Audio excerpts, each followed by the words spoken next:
এখানে এটা হচ্ছে যে রেড পালমার এবং এই দুইটা হচ্ছে যে সূর্য ডিম বা মিয়াজাকি। এখানে কালারটা কত সুন্দর, সাধারণ। এইটা হচ্ছে সূর্য ডিম। গাছগুলো আমরা এখানে রোপণ করেছি, ম্যাক্সিমাম গুলোই কিন্তু আঁশ নাই, যার কারণে কিন্তু প্রত্যেকটা শ্রেণীর মানুষ এটা খেতে ভালোবাসে।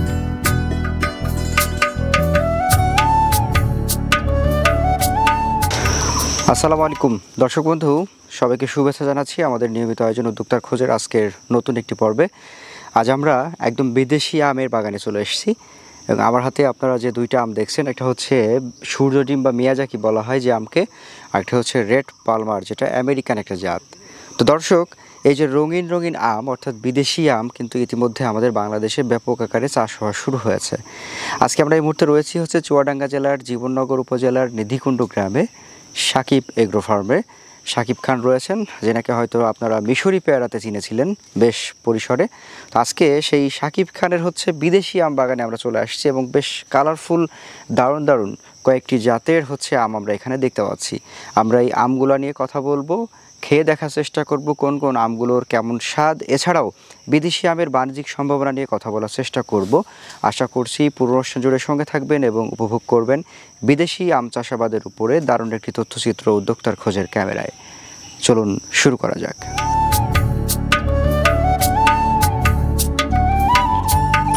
আসসালামু আলাইকুম। ওয়ালাইকুম আসসালাম। সাকিব ভাই কেমন আছেন? আলহামদুলিল্লাহ, আপনি কেমন আছেন? আলহামদুলিল্লাহ ভালো আছি। অনেকদিন পর আপনার সাথে দেখা হলো।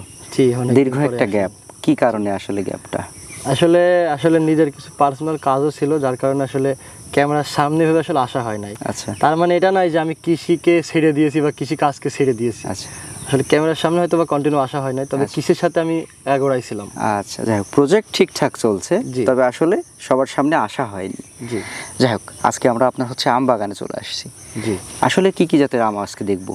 এখানে আসলে যে আম গাছগুলো আছে প্রত্যেকটাই আসলে বিদেশি ভ্যারাইটিস। এখানে প্রায় 15 থেকে 20 প্রকারের বিদেশি ভ্যারাইটি আছে। উল্লেখযোগ্য কয়েকটার ভিতরে আপনার রেড পালমার আছে, মিয়াজাকি আছে, চিয়াংমাই আছে, কিউজাই আছে, আলফানসো আছে, থ্রি টেস্ট আছে, তারপরে E2R2 আছে, ব্রুনাই কিং আছে।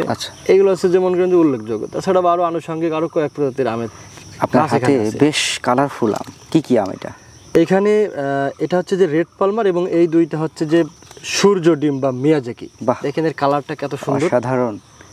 এইটা হচ্ছে সূর্য ডিম বা মিয়াজাকি। জি, সেই বিশ্বের সবচেয়ে দামি আম যেটা ছিল, বিশ্বের সবথেকে দামি আম যেটা ছিল সূর্য ডিম। জাপানে 3.5 লক্ষ টাকা পর্যন্ত এটার দাম উঠছিল। আচ্ছা, শুনেছি, সত্য কি মিথ্যা কালার অসাধারণ কালার হয় এটা। আসলে যেমন কালার তেমনই খাইতে স্বাদ। আমি আসলে কথা বলার আগে আপনাকে আমটা আগে খাওয়াবো, তারপরে আমরা কথায় যাব। এবং এটা কিন্তু মাত্রই আমরা গাছ থেকে পারলাম, দেখেন বোটা থেকে কিন্তু এখনো কষ বের হচ্ছে।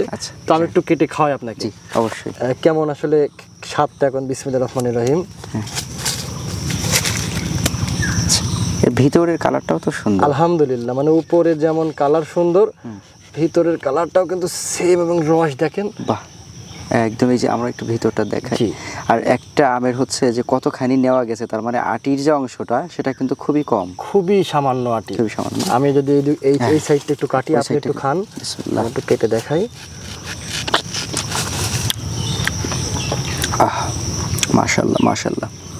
এই যে আমরা হচ্ছে এটা এখন যেটা খাচ্ছি সেটা হচ্ছে মিয়াজাকি বা সূর্য ডিম। এবং মিয়াজাকি বা সূর্য ডিমের স্বাদের ব্যাপারে যদি বলতে হয়, যে এটা দেখতে যেরকম সুন্দর, খেতেও ওরকম সুন্দর। জি, মাশাআল্লাহ, বেশ সুন্দর। হ্যাঁ, বেশ স্বাদ। এবং এটা হচ্ছে যে রস কিন্তু অনেক। এবং আরেকটা বিষয় অনেক ভালো লাগে, সেটা হচ্ছে যে এই আমটায় কোনো আঁশ নাই। আচ্ছা, যার কারণে একেবারে বৃদ্ধ থেকে শুরু করে ছোট বয়স্ক ছেলে মেয়েরাও কিন্তু এই ফলটা খাইতে পারবে। কারণ দেখেন, আম কিন্তু সকলেরই পছন্দ, কিন্তু বেসিক্যালি আঁশ হওয়ার কারণে আমরা কিন্তু ইচ্ছা করলে বিভিন্ন প্রজাতির আম খাইতে পারি না, কারণ আঁশে অনেক ক্ষতি করে, দাঁতে লেগে যায় বা খাইতে পারি না। কিন্তু এই বিদেশি জাতের যে আম গাছগুলো আমরা এখানে রোপণ করেছি, ম্যাক্সিমাম গুলোই কিন্তু আঁশ নাই, যার কারণে কিন্তু প্রত্যেকটা শ্রেণীর মানুষ এটা খেতে ভালোবাসে। এটা হচ্ছে মিয়াজাকি বা সূর্য ডিম। জি। আচ্ছা, আমরা রেড পালমার আছে না? রেড পালমারটাও কাটবো। আপনি এটা একটু হাতে ধরেন, আজকে আমই খাবেন আপনি সারাদিন। আচ্ছা, ওইটা আমার। জি, এটা ধরেন। আমি একটু, এই যেটা হচ্ছে যে রেড পালমার, এটাও কিন্তু অনেক সুন্দর দারুণ একটি আম। এবং কালারটা যেমন, জি কালারটা দেখেন কত সুন্দর, একেবারে কিন্তু গাছ পাকা আম। এটা দেখতে পাচ্ছেন, গাছ পাকা, খুব সুন্দর ফ্রেশ আম। আমি আপনাদের সামনে এখন আসলে কথা বলবো কি, এত সুন্দর আম মিয়াজাকি জি আসলে কথা ভাবছি যে আসলে আগে খেয়ে নিই তারপরে কথা বলবো। জি জি এটা হচ্ছে রেড পালমার। হ্যাঁ, রেড পালমার। আচ্ছা, রেড পালমারের হচ্ছে সাইজটা বেশ বাড়ি ফোরের মতো একটু গোলাকার এবং বড় হয়।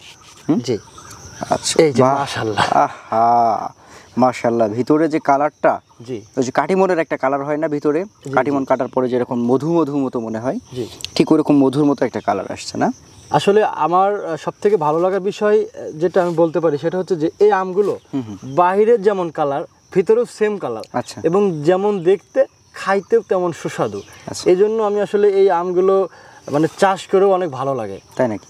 আপনি একটু এটা একটু টেস্ট করে দেখেন। রেড আমরা এটা খাবো হচ্ছে red Palmer. Red Palmer test করে দেখেন এটা।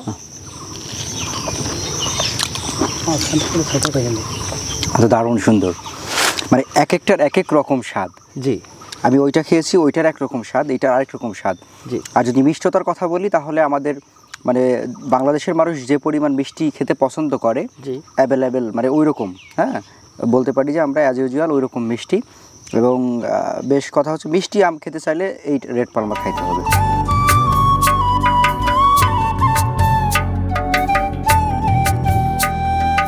তো সাকিব ভাই, এইটা কি জাতের আম? এটা হচ্ছে যে সূর্যের ডিম বা যেটাকে মিয়াজাকি বলি আমরা চিনি। ও সেটা আচ্ছা হচ্ছে আচ্ছা, আমরা তো এই আমটাই খেলাম বোধহয় একটু এই আগে। আমটাই খেলাম। আচ্ছা, এই সূর্য ডিম বা মিয়াজাকিতে আসলে ফলন কেমন হয় সাধারণত? এটা আলহামদুলিল্লাহ খুব ভালো ফলন আসে। কারণ আমি যদি আমার এই গাছটার কথাই বলি, দেখেন এখানে এখানে কয়েকটা ডাল রয়েছে, এখানে দেখেন কয়টা আম ঝুলে আছে, 1 2 3 4 5 6 7 8 9 10 11, এটা একটা 12টা আম যদি আমি এখানে আন্দাজ করি, পরিমাপ করি, তাহলে কিন্তু এখানে প্রায় 3 থেকে 4 কেজি আম আছে। সেটা অবশ্যই, কারণ এখানে এক একটা আমের ওয়েট আছে প্রায় 200 থেকে 250 গ্রাম, আচ্ছা অর্থাৎ 4টাই কেজি। 4টাই, তাহলে 3 থেকে 4 কেজি যদি একটা ডালে আম থাকে, তাহলে দেখেন আপনার ওই সাইডে দেখেন আরো আম ঝুলে আছে। আমাদের বিপরীত সাইডে কিন্তু আরো উপরে আরো আছে না? উপরেও আছে। উপরে একটু দেখাই, একটু দর্শকদের দেখাই আমরা। এই যে দেখেন উপরে কিন্তু এই যে আছে, এই ঝুলে আছে। এই সাইডে দেখেন এই যে কালারফুল যে আমগুলো, আচ্ছা আচ্ছা, সূর্যের ডিম। সামনে তো আরো আছে। হ্যাঁ জি, সামনে ঝুলে আছে। সামনে।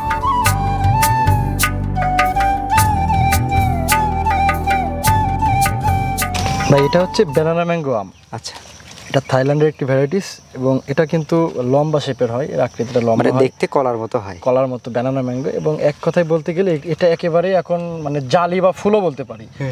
ম্যাসুইট বা বতি হলেও কিন্তু এটার আয়তন আরো একটু মোটা হতো, গাঢ় হতো। আর এটা একেবারে লম্বা জালি। হতো। হ্যাঁ, এটা এবং এটা সব থেকে লেট ভ্যারাইটিস।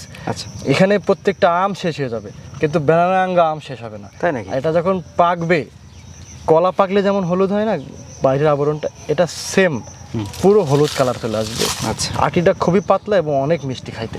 আচ্ছা, এটা ব্যানানা ম্যাঙ্গো। আচ্ছা, ব্যানানা ম্যাঙ্গো সাধারণত হচ্ছে ফলনটা কেমন হয়? আলহামদুলিল্লাহ, এটার ফলনও খুব ভালো। এটা আমরা এই বছরে গাছে যে পরিমাণ ফল দেখছি, এখানেও প্রায় 10 থেকে 15 কেজি ফল আমরা পাবো। 10 থেকে 15 কেজি ব্যানানা হচ্ছে এখন তো মোটামুটি আমাদের প্রায় দেশীয়র কাতারে চলে আসছে, এত পরিমাণ কিন্তু চাষ হচ্ছে। এখন আপনি বিদেশি ফলের ভিতরে যদি বাণিজ্যিকভাবে চাষের কোনো আম এখনো পর্যন্ত বলতে পারেন যে এগিয়ে আছে কোনটা বর্তমানে অ্যাভেলেবল, তাহলে ব্যানানাটা হচ্ছে। ব্যানানাটা হচ্ছে, জি।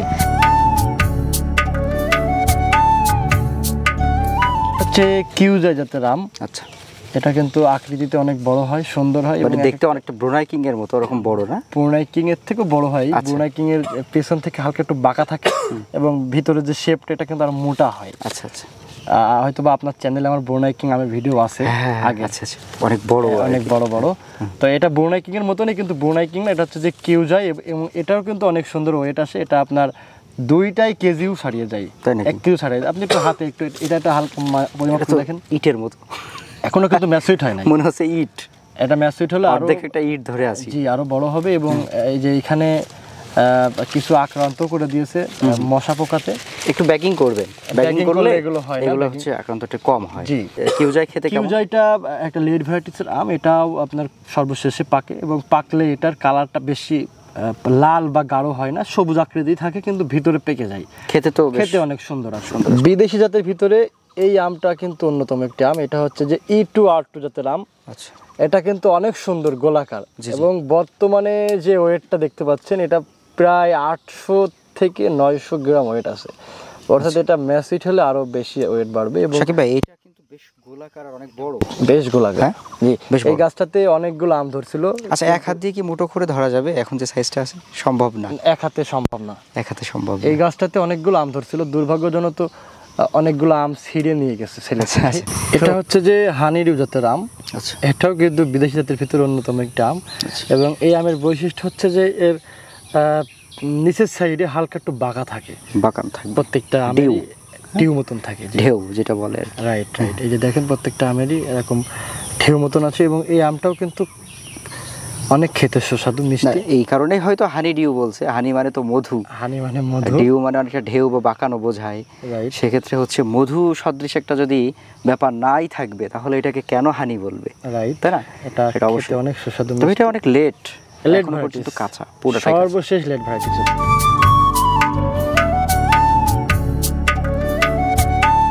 ভাই এটা বোধহয় হচ্ছে পালমার না? এটা হচ্ছে American red Palmer. American red Palmer. আচ্ছা, আপনার তো অনেকগুলা জাত মোটামুটি দেখলাম, আপনার এই জাতগুলোর মধ্যে সবচাইতে বাণিজ্যিকভাবে এগিয়ে রাখবেন কোন কোন জাতগুলা?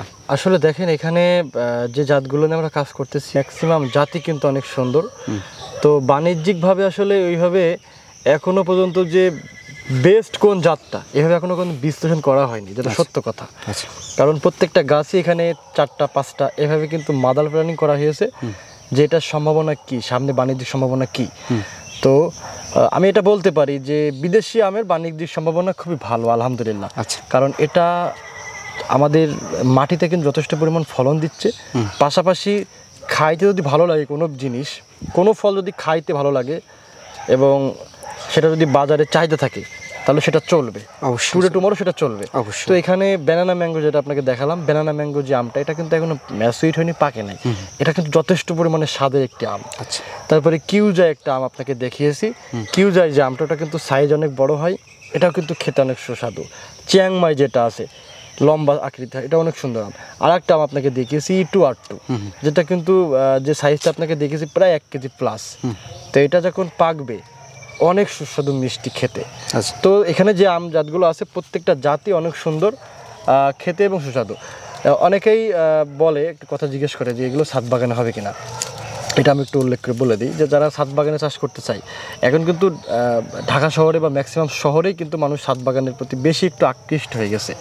যার কারণে যারা ছাদ বাগানে চাষ করতে চায় তারা যদি জিও ব্যাগে সেট আপ করে বা হাফ ডিরামে সেট আপ করে, তাহলে কিন্তু বিদেশি জাতের যে আম গাছগুলো তারা দেখছে, এগুলো কিন্তু খুব সুন্দরভাবে কিন্তু তারা ছাদে চাষ করতে পারে। তাই নাকি? জি।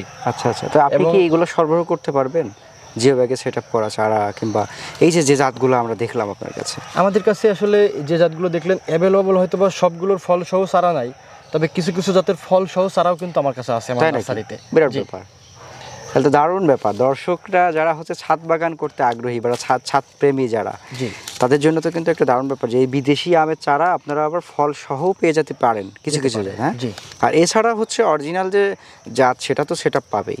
আলহামদুলিল্লাহ, ওগুলো আমাদের কাছে অ্যাভেলেবল। প্রত্যেকটা জাতেরই কলমের চারা আছে এবং খুব সুন্দর বড় সেট আপের চারা আছে। তো ভাইজান ভালো থাকবেন, সুস্থ থাকবেন, আল্লাহ হাফেজ। আসসালামু আলাইকুম। ওয়ালাইকুম আসসালাম।